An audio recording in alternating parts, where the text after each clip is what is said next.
신명기 32장 20절부터 29절 말씀 마음을 집중하시고 함께 읽어보십니다. 그가 말씀하시기를 내가 내 얼굴을 그들에게서 숨겨 그들의 종말이 어떠함을 보리니 그들은 심히 패역한 세대요 진실이 없는 자녀이미로다. 그들이 하나님이 아닌 것으로 내 질투를 일으키며 허무한 것으로 내 진노를 일으켰으니 나도 백성이 아닌 자로 그들에게 시기가 나게 하며 어리석은 민족으로 그들의 분노를 일으키리로다. 그러므로 내 분노의 불이 일어나서 수월의 깊은 곳까지 불사르며 땅과 그 소산을 삼키며 산들의 터도 불타게 하는도다.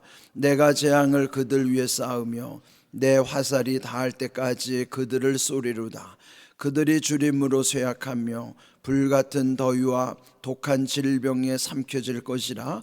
내가 들짐승의 이와 티끌에 기는 것의 독을 그들에게 보내리로다. 밖으로는 칼에 방 안에서는 놀람에 멸망하리니 젊은 남자도 처녀도 백발 노인과 함께 젖 먹는 아이까지 그러하리로다. 내가 그들을 흩어서 사람들 사이에서 그들에 대한 기억이 끊어지게 하리라 하였으나 혹시 내가 원수를 자극하여 그들의 원수가 잘못 생각할까 걱정하였으니 원수들이 말하기를 우리의 수단이 높으며 여호와가 이 모든 것을 행함이 아니라 할까 염려함이라. 그들은 모략이 없는 민족이라 그들 중에 분별력이 없도다. 만일 그들이 지혜가 있어 이것을 깨달았으면 자기들의 종말을 분별하였으리라. 아멘. 오늘 읽은 말씀도 참 두려운 말씀입니다. 모세는 이제 장차 그 백성들이 하나님을 잘 섬겨 복을 받기를 원하지만은 또 한편으로는 또 경고의 말씀도 주신 것이죠. 그들이 하나님을 떠날 때는 오늘 읽은 말씀처럼 결국은 하나님의 은혜가 거두어졌을 때에 얼마나 비참한 결과가 초래될 것인가 경고하는 말씀이지만 실제로 그들 역사 속에는 모세의 염려대로 이런 비극이 일어났었죠. 그래서 오늘 우리에게도 참 중요한 반면교사의 말씀이에요. 우리 어제 주신 말씀의 제목이 하나님을 잊었도다. 근데 오늘의 제목은 분별이 없도다.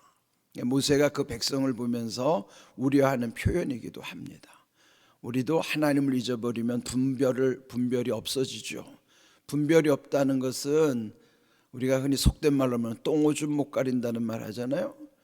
우리가 그렇게 살아갈 수밖에 없는 어리석은 인생 되는 것이에요.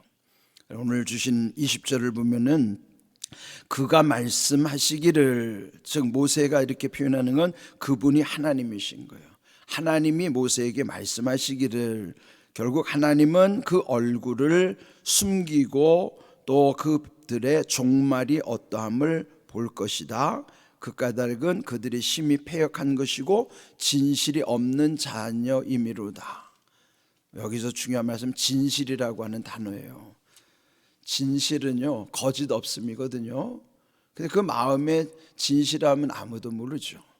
하나님은 정확하게 우리의 마음을 간파하시는 거예요. 꿰뚫어 보시는 겁니다. 그래서 저도 항상 목회하면서 이 마음에서의 진실을 놓치지 않으려고. 그런데 우리가 살다 보면 진실을 놓칠 때가 참 많아요. 저희가 우리 새벽마다 통성기도를 하면서 부르는 노래가 주여 진실하게 하소서, 그로부터 시작되잖아요. 진실을 잃어버리면 더 이상 잃어버릴 것이 없다는 거예요. 그 무슨 말씀입니까? 진실하지 않으면 아무것도 아닌 거예요. 저는 항상 그 진실이 없으면은 떠오르는 장면이 밑빠진 독입니다. 여러분, 밑빠진 독에 뭐가 채워지겠어요? 그런데 우리가 마음에서부터 진실을 놓쳐버리면 인생은 밑빠진 독 되는 거예요. 그 밑빠진 독에 채워지지 않는 거, 아무리 기도하고 아무리 힘쓰고 노력해도요, 그는 채워지지 않아요. 채워지지 않는다는 우리 마음에서부터의 그 평안함이 없다는 거죠. 불안하고 두렵고, 그러면 제일 중요한 게 진실함을 우리가 늘 마음에 새기는 겁니다. 그래야 우리 인생이 밑빠진 독 되지 않는 것입니다. 그 다음에 또 왜 주여 겸손하게 하소서라고 우리가 늘 찬양하고 기도하는가? 진실하더라도요, 진실로 시작했더라도 살아가는 동안에 겸손을 잃어버리면 그 또한 큰 문제입니다. 그러면 겸손을 잃어버릴 때 떠오르는 이미지가 공든탑이 무너지는 이미지예요. 공든탑이 뭐예요? 우리가 매일 인생이 쌓아지는 이런 탑과 같은 것인데 어느 순간 겸손을 잃어버리면 그동안에 평생 쌓아왔던 공든탑이 한순간 무너집니다.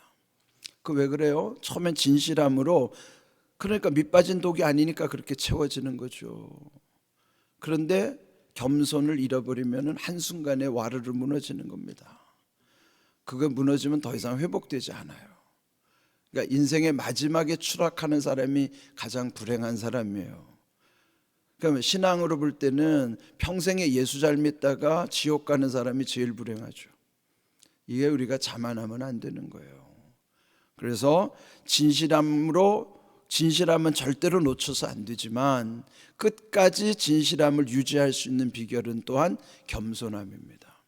이 겸손함이라는 것이 태도의 겸손함이 아니고요, 마음에서부터 하나님 되심을 인정하고 살아가는 게 겸손함이에요. 하나님의 하나님 되심을 인정하지 않으면 자기가 하나님이 되는 거예요. 그러니까 겸손의 반대가 교만이죠. 교만하면 죽는 겁니다. 두 가지만 지키면요, 인생은 밑빠진 독 안 되고 공든탑 안 무너져요. 근데 밑빠진 독 보이지 않는 곳에 있고 공든탑은 보이는 거 무너지는 거예요. 문제는 항상 아래와 위에 있는데, 아래의 문제는 보이지 않는 곳에 밑빠진 독의 문제고, 보이는 저 위의 문제는 공든탑이 무너지는 것의 문제예요.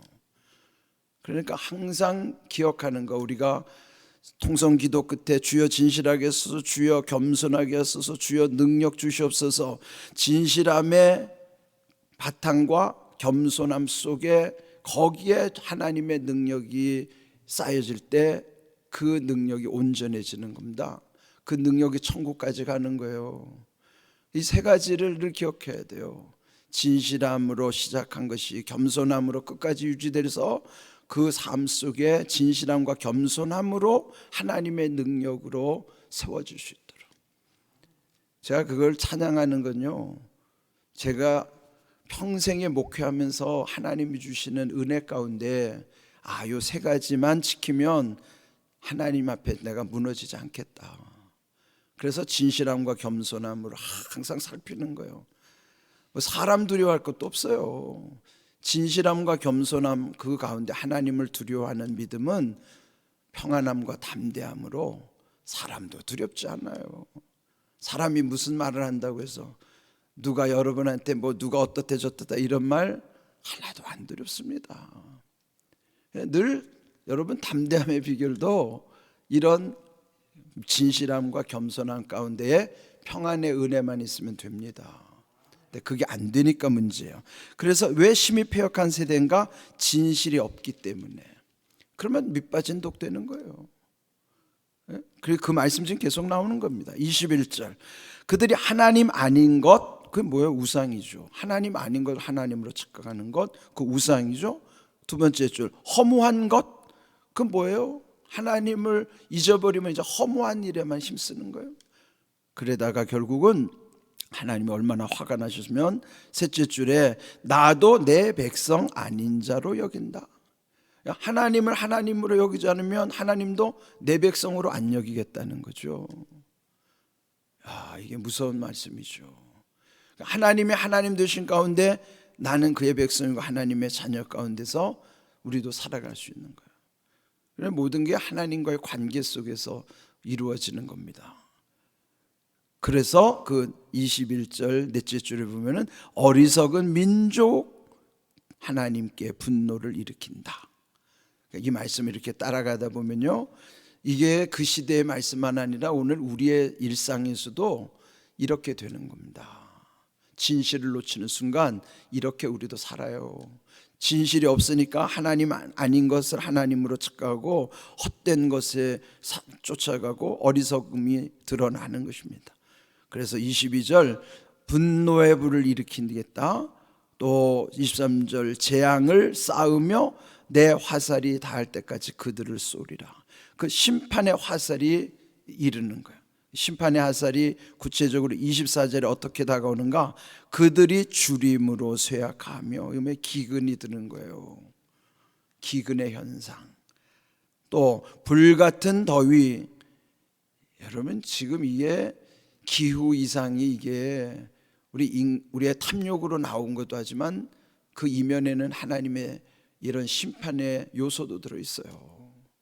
이런 걸 우리가 두려워해야죠. 그냥 단순한 자연현상으로 위안을 삼으면 안 됩니다. 이런 기근으로 쇠약할 뿐만 아니라 불볕더위와 독한 질병이 삼킬 것이라. 그러나 이런 상황 속에서요, 이런 지금 우리도 예측할 수 없는 일들, 우리가 코로나를 겪으면서 이 과학 문명 기술이 발달한 이 사회가 얼마나 속수무책인가. 그렇지만 미래학자들은 지금 얘기하기를 앞으로는 그런 일들이 더 자주 더 많이 나올 거라는 거죠. 그러니까 우리가 그걸 감당하기가 힘든 거예요. 그래서 하나님께 우리가 겸손해야죠. 한없이 교만해서 요즘은 사람이 옛날 그 진시 황제가 노리던 영생불사의 약을 만들어내려고 하잖아요. 또 불가능한 것도 아니라고 말하잖아요.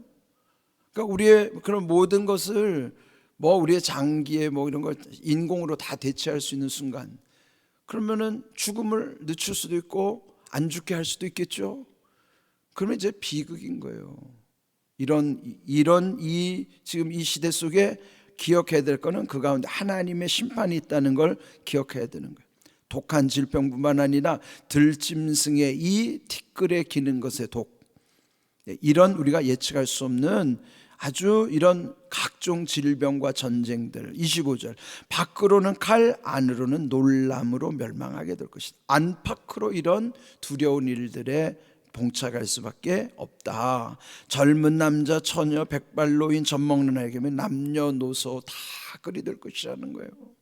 그리고 이렇게 비참한 현상들이 앞으로 이제 이게 모세 입장에서는 미래의 그런 일을 지금 경고하는 거고, 오늘 우리에게도 또 하나님을 잊어버리고 하나님을 떠나면은 이런 비참한 심판이 우리에게도 도래한다는 것을 우리로 하여금 또 깨닫게 하시는 겁니다. 우리가 늘 기억해야죠. 또 그 다음에 26절도 보면은 그래서 결국 그들을 흩어서 그 다음 줄에 보면 끊어지게 하리라. 또 이런 마지막 절 28절 끝에도 보면은 분별이 없도다. 만일 그들이 지혜가 있었더라면 깨달았을 것이고 그 마지막 종말이 어떤 것인가를 분별하였으리라. 앞에서 우리가 처음에 20절을 읽을 때도 하나님이 왜 얼굴을 숨기신다고 그랬습니까? 얼굴을 숨긴다는 게 왜 그럴까요? 여러분 서로 불편하면 그러잖아요. 안 보고 싶죠. 피하고 싶고. 예? 지금 이 말씀이 하나님의 입장에서 이제 우리의 의사표현을 그대로 하면요, 꼴도 보기 싫다는 거예요. 예? 너희 같은 것들은 꼴도 보기 싫다는 거예요. 우리가 화가 나면은 우리도 그러잖아요. 야, 꼴도 보기 싫으니까 꺼져라. 이게 우리의 표현으로 하면 하나님이 그렇게 지금 화가 나신다는 거예요. 내가 얼굴을 숨긴다? 그럼 뭐예요? 꼴도 보기 싫다. 그런 말이에요. 참 두려운 말이죠. 그래서 결국 20절에도 보면 결국 그 종말이 어떠함을 내가 얼굴을 가리고 본다. 너에게 안 나타난다. 은혜를 거두겠다. 그런 거예요. 하나님의 은혜가 거두어지면은요, 인생은 아무것도 아닌 거예요. 참 우리가 이걸 두려운 마음으로 새겨야 되고, 우리 마지막 읽은 29절에 지혜가 있었다면 깨달았을 텐데 결국 그들의 종말은 분별했을 테지만 그렇게 못했다는 거예요. 지옥에 가면 들려오는 소리가 껄껄껄이라는 소리, 껄껄껄. 이게 지옥이 있는 줄 알았다면 내가 참 세상에 있을 때 잘할 걸, 이렇게 할 걸, 저렇게 할 걸, 이런 건 하지 말 걸. 그래서 거기 지옥에 가면 들리는 소리가 껄껄 소리가 사방에서 들린다는 거예요. 껄껄껄. 우리가 지금도 그래요. 뭐 과거에 어쩌고 저쩌고 지난 일에 대해서 그 후회하는 소리 많이 하죠. 껄껄껄. 그 어리석은 표현이에요. 여러분 껄껄하지 맙시다. 껄껄하면 안 돼요. 후회하는 인생 살면 안 돼요. 그리고 그래서 늘 지내다 보면은 하나마나 한 소리는 하지 않는 게 좋아요. 예? 하나마나 한 소리. 뭐 이미 지나가가지고 뭐 어떻게 할 수 없는 거. 그 하나마나 한 소리. 그 어떻게 하겠다는 거예요? 그 후회하는 소리, 껄껄하는 거, 그 하나만 한 소리예요. 그건 하지 말아야죠. 그럼 하나만 한 소리 해봤자 뭐합니까? 지금 잘해야 돼, 지금. 예? 지금 하나님이 주신 이 기회의 시간을 놓치지 말고 진실함과 겸손함으로 하나님의 능력을 힘입어서 하나님이 기뻐하시는 삶의 방향으로 나가는 것이 중요한 것이지. 뭘 이전에 뭘 되지도 않았던 거를 뭘 하나만 한 소리를 합니까? 예? 우리가 그렇게 후회하는 소리 하면 뭐 아니 돈이 많아가지고 그러다가 이제 다 날려버렸어요. 내가 이럴 줄 알았으면 이거 하나님을 위해서 뭐 이런 것도 하고 저런 것도 하고. 아니 있을 때 왜 못하고 잃어버리고 나서 뭐 아무리 그런 말 하면 뭐합니까? 그 하나만 한 소리예요 그런 거. 어? 아니 있을 때 잘하란 말이에요. 지나고 나서 껄껄하면 그건 뭔 소리예요? 지난 것 가지고 껄껄해봤자 그건 하나만 한 소리 해도 소용없는 말이에요. 제발 앞으로도 후회할 짓을 또 하지 말고 후회할 일도 하지 말고 지금 잘하자고요. 지금 사랑하면 돼요. 여러분 가정을 지켜볼 때 아이들 보면 그렇잖아요. 이제 잠시 후면 아이들 다 자기 인생 찾아서 떠날 아이들인데 그 지금 있을 때 잘해야지 서로. 얼마나 좋아요? 저는요 우리 아이들을 볼 때마다 이제 그런 생각을 해요. 이제 얼마 안 있으면 우리 아이들도 이제 다 떠나가야 할 시간이니까. 그래서 제가 가능하면 토요일 날 특별한 약속이나 일이 없으면은 꼭 아이들한테 문자를 보냅니다. 오늘 뭐 해? 그럼 아이들은 벌써 알아요. 아 오늘 아빠가 밥 먹자는 소리구나. 그래서 제가 아무 일이 없는 한은 가족끼리 꼭 밖에 가서 비싼 음식이 아니더라도 뭘 간단한 걸 먹더라도 아이들을 데리고 제가 밥을 먹습니다. 그는 곧 헤어질 아이들에 대한 저의 마지막 사랑을 그렇게 표현하고 싶어서 그냥 토요일 날 별일 없으면은 그냥 온 가족이 그때만 모일 수 있으니까 그냥 그렇게 하는 거예요. 왜? 나중에 후회 안 하려고, 나중에 껄껄 안 하려고. 교회도 마찬가지예요. 나중에 뭐 은퇴하고 나서 은퇴하시는 목사님들이 되게 이제 겸손하게 표현하느라고 하죠. 아 이제 조금 목회를 조금 알 것 같으니까 끝났는데 그때 이렇게 할 걸 껄껄. 저도 그런 껄껄 안 하려고 지금 몸부림치는 거예요. 우리가 무슨 일을 하든지 제발 후회할 소리 하지 말고 지난 일에 하다만 한 소리 하지 말고 지금 잘하자고요. 하나님 앞에도 사람 앞에도 특별히 여러분 가족 간에 잘하세요. 있을 때 잘하세요. 예?